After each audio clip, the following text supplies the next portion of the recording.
Hello dear students, you are most welcome in your channel CSE master.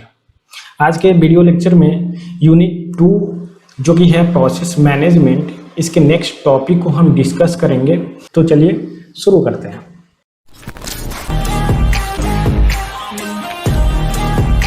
अभी तक हमने process management के basic चीज़ों को जाना है, प्रोसेस शेड्यूलर को जाना है, प्रोसेस स्टेट और उसके ट्रांजिशन को जाना है।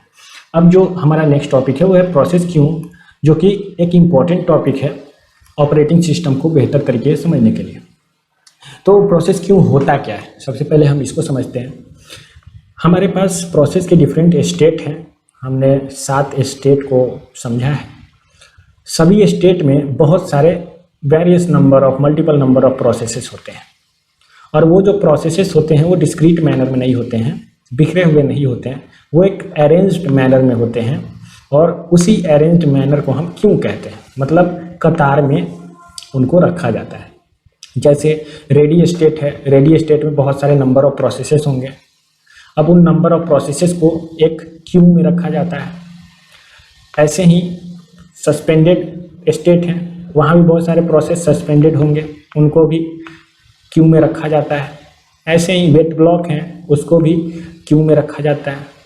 न्यू जो स्टेट है वहाँ भी जितने प्रोसेसेस होते हैं वो भी क्यू के फॉर्म में होते हैं। तो हमें प्रोसेस क्यू को समझना जरूरी है। ऑपरेटिंग सिस्टम जो है कुछ टाइप के क्यू को मैनेज करता है, ठीक है।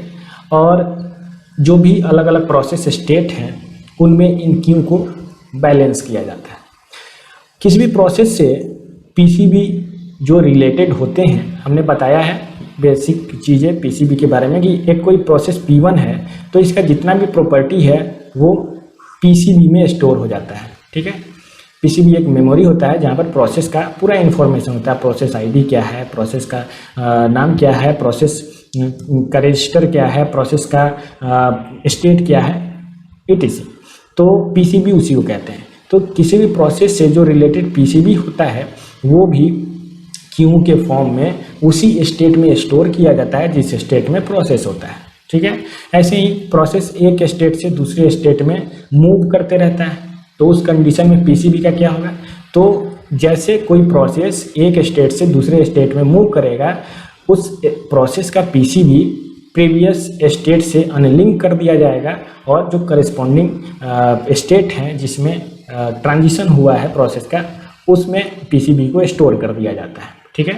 तो इस तरह से प्रोसेस क्यू का कॉन्सेप्ट हमारे प्रोसेस मैनेजमेंट में आता है। एक डायग्राम के हेल्प से हम समझते हैं प्रोसेस क्यू का एक्चुअल काम क्या है।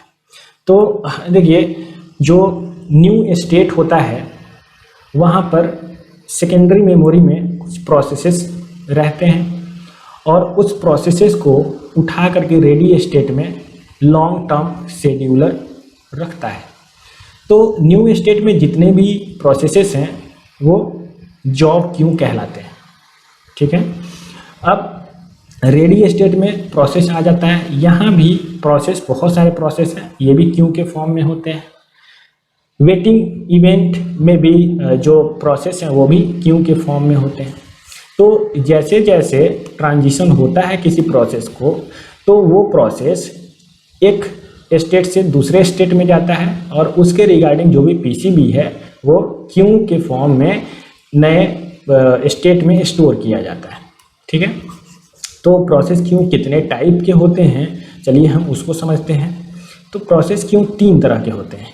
एक होता है जॉब क्यू, दूसरा होता है रेडी क्यू, और तीसरा होता है वेटिंग क्यू, ठीक है।